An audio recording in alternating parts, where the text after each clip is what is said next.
Hace poco me encontré con una frase que decía que el Tantra transformaba, o es la ciencia que transforma a los amantes ordinarios en almas gemelas.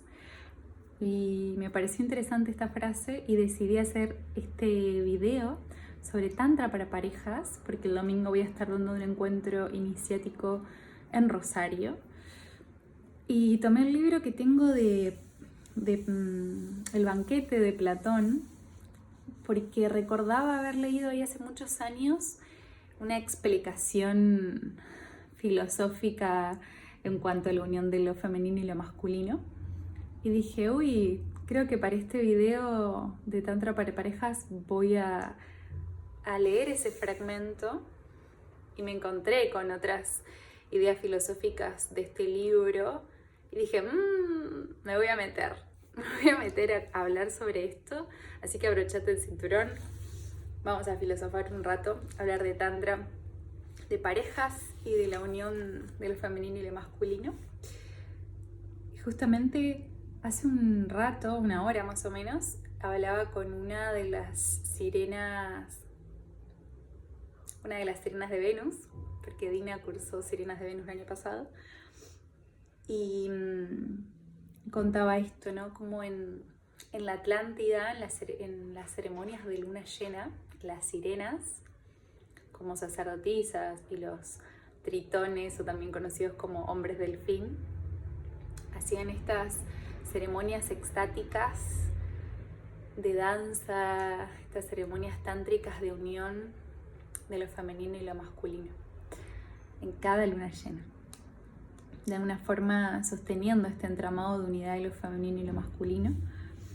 Ya sabemos que no tiene que ver con una cuestión de género, vale aclarar, pero bueno, vamos por ahí. Así que voy a empezar leyendo este fragmento del banquete de Platón y vamos a empezar a filosofar un rato. Originariamente, los seres humanos eran hombres, mujeres o andróginos. El género masculino descendía del sol, el femenino de la tierra y el andrógino de la luna. La forma de estos seres primigenios era circular. Cada ser tenía 2 pares de brazos, 2 pares de piernas, 2 rostros mirando en direcciones opuestas, 2 órganos genitales. Contaban con una fuerza extraordinaria y por ende eran arrogantes y soberbios, tan arrogantes que un día intentaron derrocar a los dioses. Zeus, muy enojado, analizó el asunto y luego de una penosa meditación decidió cortarlos a la mitad. De este modo, pensaba, serían menos fuertes y más numerosos, con lo cual los dioses obtendrían el doble de sacrificios en su honor. Cortados a la mitad, estos soberbios asaltantes, cada mitad de ser humano buscaba la otra mitad de sí mismo, pero cuando las mitades se encontraban, ambas morían de hambre e inercia, pues en su desesperación por volver a construir una unidad, simplemente permanecían abrazadas, olvidándose de toda otra necesidad. Zeus entonces mudó sus genitales hasta que estaban entonces detrás hacia adelante, para que en aquellos nostálgicos abrazos las mitades pudieran asegurar la supervivencia de la especie, a la vez de encontrar el sosiego necesario como para que cada uno pudiera volver a ocuparse de sus cosas por un tiempo. Eros es el deseo de hallar la otra mitad, el deseo de unidad original. En cierto sentido es el deseo de una identidad perdida, de la que hoy solo conservamos una parte. Es decir, Eros no es en sí el deseo sexual, sino que cala más hondo.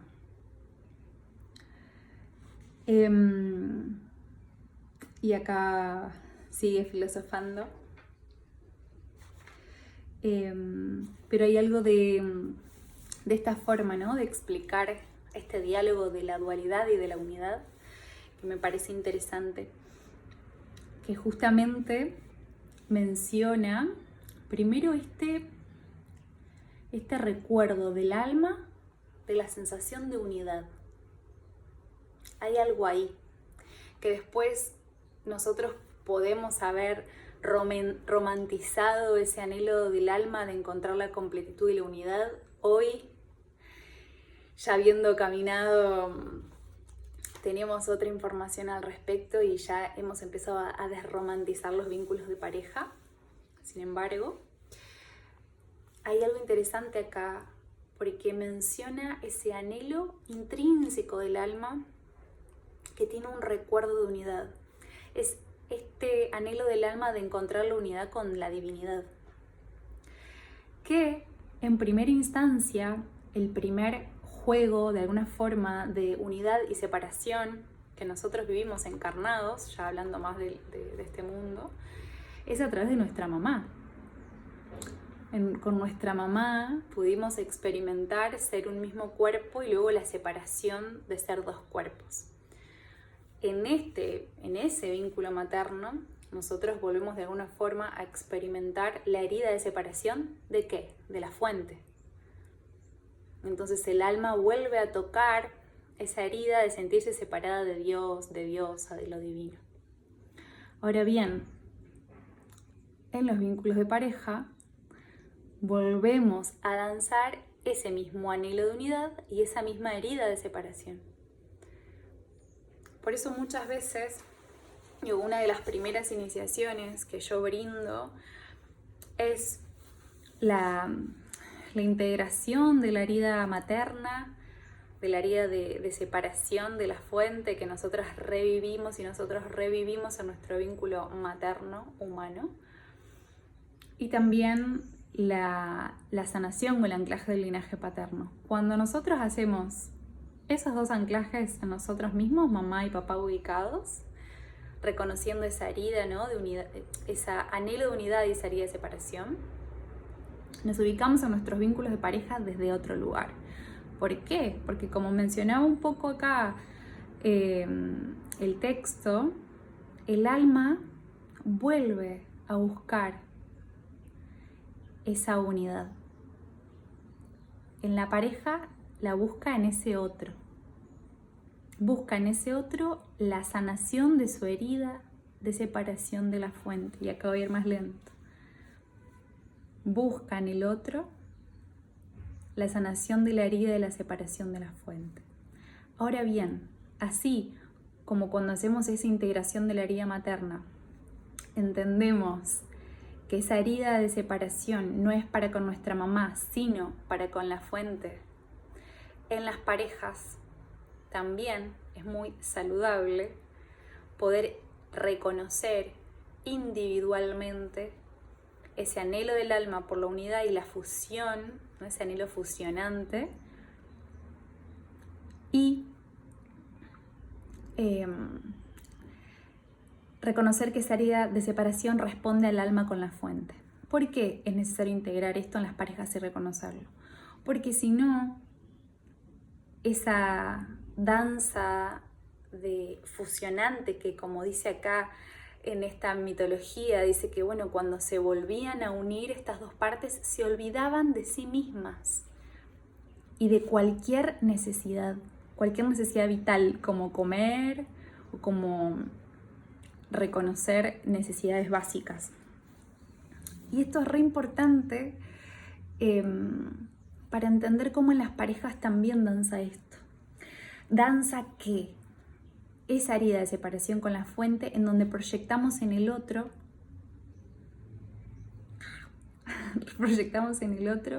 esa fuente infinita de amor.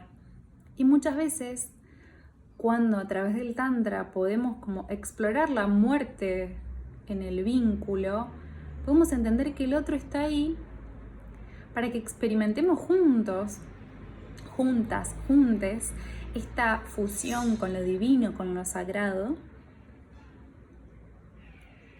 pero sin creer que esa sanación o que esa unidad está en el otro. Porque si no, acá parece como creer que el otro, que mi pareja, es esta fuente de amor única, que si no tengo me muero, que viene a sanar mi herida de separación, Y a reconocer que esa herida de separación con la fuente sigue estando, es solo ubicarla en el lugar correcto.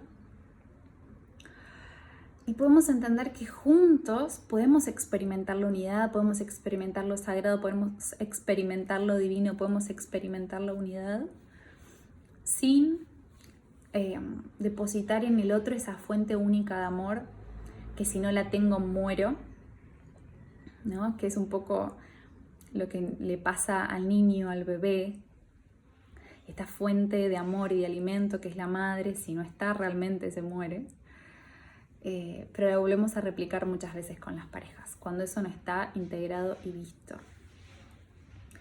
Y el Tantra un poco nos trae como camino, este camino de la unidad y de la divinidad que podemos alcanzar con un otro, pero no como la única fuente de amor y de nutrición existente, que si no está me muero, ¿no? Sino los dos como dos seres incompletos y completos que juntos pueden alcanzar el estado del éxtasis del corazón, reconociéndose este entramado que vuelve a la unidad y a experimentar la unidad. Y me parece muy bello, pero bueno, hay que derribar un par de capitas para empezar a experimentar eso. Y el domingo voy a dar este encuentro iniciático de Tantra, que las parejas que por lo general se acercan, muchas por ahí más a sesiones individuales o privadas, pero justamente estaba viendo fotos de la vez anterior que hice esta iniciación, o recordando las sesiones que le doy a parejas, un poco como revelando qué es lo que buscan estas parejas en los espacios que yo comparto. Porque Tantra, hay tantos Tantras como personas. Y algo que se repite, digamos, de estas parejas es el contacto con lo sagrado. Como que encuentran en mis espacios este contacto con lo divino y con lo sagrado, ¿no? Como recordar ese regalo que cada pareja tiene de experimentar la divinidad en el cuerpo. Una divinidad real, anclada a la tierra. Parejas que se reconocen sagradas y reconocen el vínculo como algo sagrado. Por eso cuando doy los encuentros para pareja, aclaro siempre como esta frase o esta temática que es reconociendo el vínculo álmico. Porque es poder reconocernos más allá de los personajes, más allá de las situaciones, en las circunstancias que en lo cotidiano a veces nos van tomando. Y es volver a reconocer ese vínculo álmico, esa alianza que estos dos seres han hecho a lo largo del tiempo y del espacio para acompañarse. No como una alianza eterna, en donde se prometen amor para toda la vida y más allá, sino como un espacio en donde dos almas se eligen para acompañarse en las luces y en las sombras, para experimentar la unidad. Y eso me parece muy sagrado, muy bello. Como humanidad estamos recuperando el camino de la sexualidad sagrada como un camino de unión con lo divino que ya somos, que se potencia en vínculo, que danza en vínculo, que se equilibra en vínculo. Creo que ya dije un montón, ya voy como 15 minutos de video. Siento que me encantaría contarles un montón de cosas, porque es para hablar un montón. Bueno, acá algo más para contarles, para seguir en esta onda de Platón, que me parece como bello de mencionar. Acá mencionan como dos ay, sale una estrella, dos estilos de Eros. Habla del Eros vulgar y el Eros celeste. En el Tantra no hay algo sagrado y algo profano o mundano. En el Tantra entendemos que todo es sagrado. Ese es el chiste, digamos, que todo es sagrado, que no hay nada que no sea sagrado. Sin embargo, en el caso, por ejemplo, de la sexualidad sagrada, siento que necesitamos volver a retejer la conciencia de que la sexualidad es sagrada. Por eso me gusta escuchar la palabra sexualidad y la palabra sagrada en conjunto. Para muchos otros maestros de Tantra consideran redundante hablar de sexualidad sagrada porque para el Tantra todo es sagrado. Sin embargo, para mí es re importante que la palabra sexualidad y la palabra sacra o sagrada estén de nuevo unidas, porque estamos volviendo a retejerlo y volviendo a recordarlo.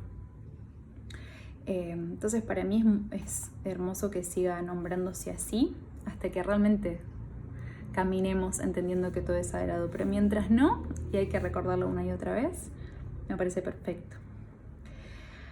El eros de la Afrodita vulgar es verdaderamente vulgar y obra a su antojo. Este es el eros de los hombres frívolos, que aman los cuerpos más que las almas. El otro, en cambio, el eros de la diosa celeste, me detuve porque esto es lo que dice Platón, y si entro acá sigo entrando.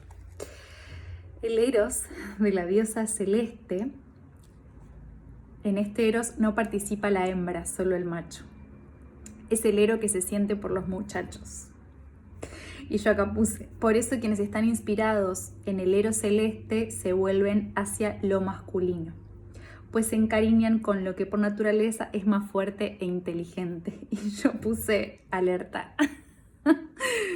Digo, como si tomáramos hoy a Platón, diríamos alto machirulo. La conciencia en ese momento era de que ¿no? El hombre era más inteligente, más bello, más fuerte. Por eso, acá me voy de tema, pero me parece súper interesante. Alto machirulo Platón. Por eso, para los filósofos, traen el concepto de amante y amado. Los filósofos entendían que para enseñar a sus discípulos tenía que haber un acto de amor. Siempre entre maestro y discípulo tiene que haber un acto de amor para que esa sabiduría brote. Tanto que eso es real, yo creo que eso es sí o sí necesario. Sí o sí quien nos enseña tiene que amarnos en cierto punto para que esa sabiduría brote desde lo verdadero y desde el corazón. Pero para los filósofos, ellos tenían sexo con sus discípulos, eran todos hombres. Está esta exaltación hacia lo masculino, ¿no? hacia el hombre. Y consideraban que era la forma, ¿no? de compartir también conocimiento, la sexualidad. Que para ellos esta parte excluía a la hembra, que era para la reproducción. Pero más allá de esa forma de verlo, lo interesante es esta idea de que para que haya sabiduría y haya transmisión de conocimiento tiene que haber amor, y ese amor también se traduce en sexualidad. De hecho, ellos tenían sexo con sus discípulos. Y lo interesante acá es el concepto que ellos tienen de amante y amado. Y con esto termino. Para ellos, ¿no? Para esta visión, ¿no? de estos filósofos, hay una diferencia entre amante y amado. El amado, que para ellos eran sus discípulos, sus jóvenes discípulos, era como este objeto del amor. Pero el amante, o sea, quien ama, es quien encarna al Dios mismo, quien encarna a Eros. Por eso en esta visión, y por eso digo que esto es interesante, quien ama es quien encarna al dios Eros. Y para ellos también el amante era el maestro, quien enseñaba, quien entregaba la sabiduría. Y el amante era el joven discípulo. Y el amado era el joven discípulo. Pero para ellos quien encarnaba como esta potencia de Eros era quien amaba. ¿Y por qué es importante esto también? Y con esto cerramos. Es observar en nuestros vínculos todos si tenemos este anhelo de amar y ser esta encarnación del amor, quien ama, o si en el fondo estamos buscando todo el tiempo ser amadas y amados. Y estamos más volcados hacia ese pedido de que el otro nos ame. Y nuestro foco está más ahí, desde un lugar más carente, que en encarnar el amor y ser quien ama. Imagínate si 2 personas que son pareja pudieran pararse en ser la potencia de quien ama. Y para el Tantra, que tengo un poema que escribí que habla de eso, cuando tocamos esta unidad, amante y amado se disuelven en el amor absoluto, donde ya no sé quién ama y quién es el amado, donde empieza mi amor y empieza el amor del otro, donde amante y amado se disuelven en el amor absoluto. Te veo el domingo.